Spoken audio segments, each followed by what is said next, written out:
Hey guys! Welcome sa Janmim TV. Ngayong araw ay ituturo ko naman sa inyo kung paano mag-block ng isang Wi-Fi user sa inyong PLDT CTE router. Ito ay para sa mga subscriber na merong router na PLDT CTE F670L. Kaya simulan na natin guys, pero bago ang lahat, huwag niyong kalimutang mag-subscribe at mag-like at pindutin ang notification bell upang maging updated kayo sa susunod kong mga uploads na video.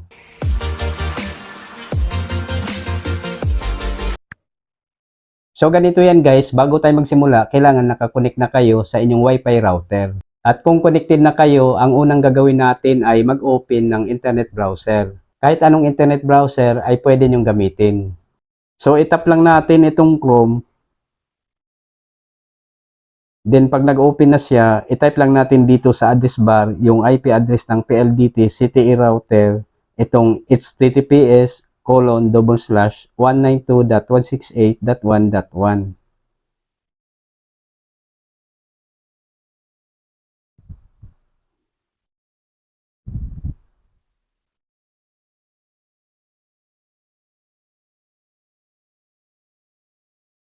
Then itap natin itong go. So ito yung lumalabas. Your connection is not private. Attackers might be trying to steal your information from 192.168.1.1. For example, password, messages, or credit cards.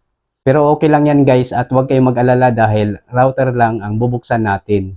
Kaya itap lang natin itong advanced na makikita natin dito sa baba. Then meron na namang warning dito. This server could not prove that it is 192.168.1.1. Its security certificate is not trusted by your device's operating system. This may be caused by a misconfiguration or an attacker intercepting your connection. Pero sabi ko nga kanina, router lang ang bubuksan natin. Kaya itap lang natin itong proceed to 192.168.1.1 unsafe. So ayan guys, ito na yung login interface ng router. At dito sa username, ang i-type natin ay admin.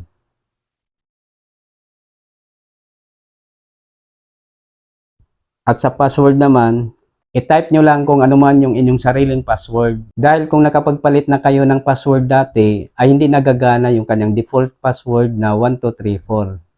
So halimbawa sa akin, dahil nakapagpalit na ako ng password, ang ita-type ko ay yung aking sariling password.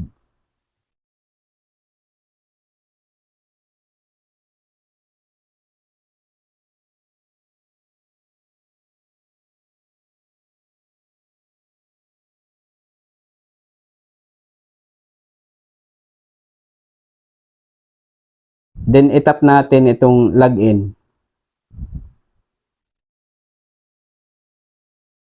So ayan guys, ito na yung dashboard ng PLDT router. At dito sa device list ay makikita natin yung lahat na wireless gadget kagaya ng cellphone na nakakonek sa inyong Wi-Fi router. At kung meron man kayong gustong i-block dito kagaya ng mga unauthorized na nakapag-connect sa inyong Wi-Fi, ay ganito lang ang inyong gagawin. Halimbawa, i-block natin itong Galaxy A10s. Ang gagawin lang natin ay i-copy yung kanyang MAC address.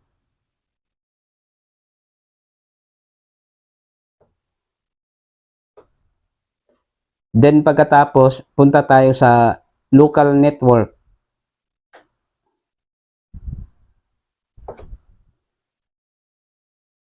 Then itap natin itong WLAN.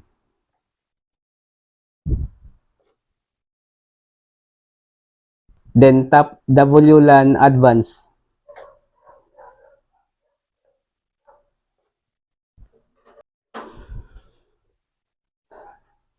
Then under ng Access Control Mode Configuration, makikita natin itong SSID 1 sa pinakataas. Bali ito yung ating 2.4G Wi-Fi network. I-set lang natin siya sa blacklist. Ayan. Then pagkatapos, itap natin itong apply.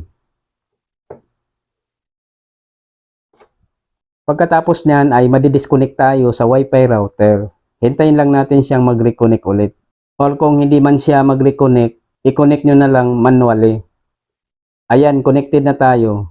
Next naman ay itap natin itong Access Control Role Configuration.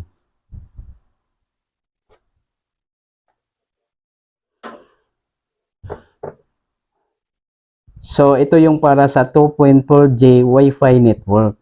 At dito sa name, halimbawa ang ilagay ko ay Regina.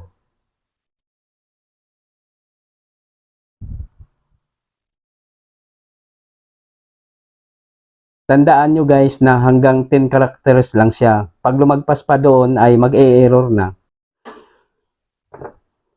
At dito sa MAC address, ilagay natin yung MAC address ng Galaxy A10s.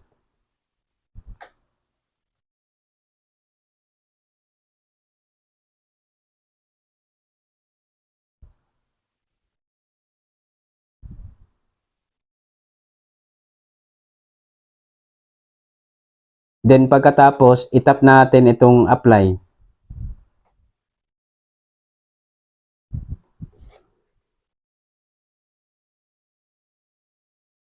Ayan guys, naka-blacklist na yung Galaxy A10s sa ating Wi-Fi router.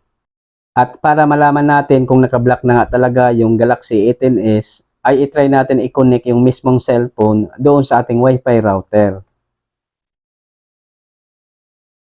So, i-log out na natin.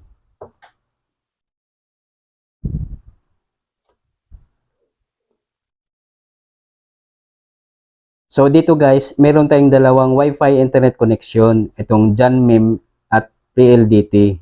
At itry natin mag-connect dito sa PLDT na kung saan ay nakablock yung ating cellphone. Itap lang natin yan.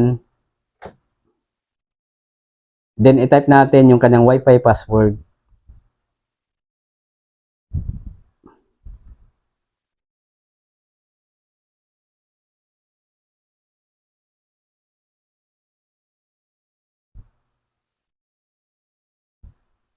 Then, tap connect.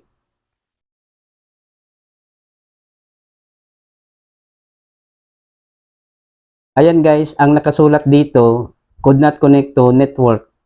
Ibig sabihin, nakablock yung ating cellphone dito sa PLDT router. Itap lang natin okay. Next naman ay itry natin mag-connect dito sa JANMIM na kung saan ay hindi nakablock yung ating cellphone. Itap lang natin yan. Then itype natin yung kanyang Wi-Fi password.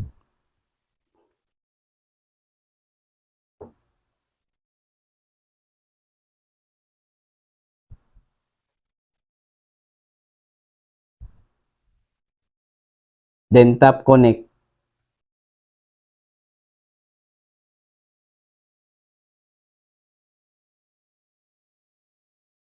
Ayan guys, mabilis lang tayo nakapag-connect dito dahil hindi nakablock yung ating cellphone. So ayan guys, ganyan lang kadali mag-block ng isang Wi-Fi user sa inyong PLDT router. Hanggang dito na lang muna at sana'y nakatulong sa inyo ang video na ito. Ako po si Rodolfo Membreve Jr. at huwag niyong kalimutang mag-subscribe at mag-like at pindutin ang notification bell upang maging updated kayo sa susunod kong mga uploads na video. Bye!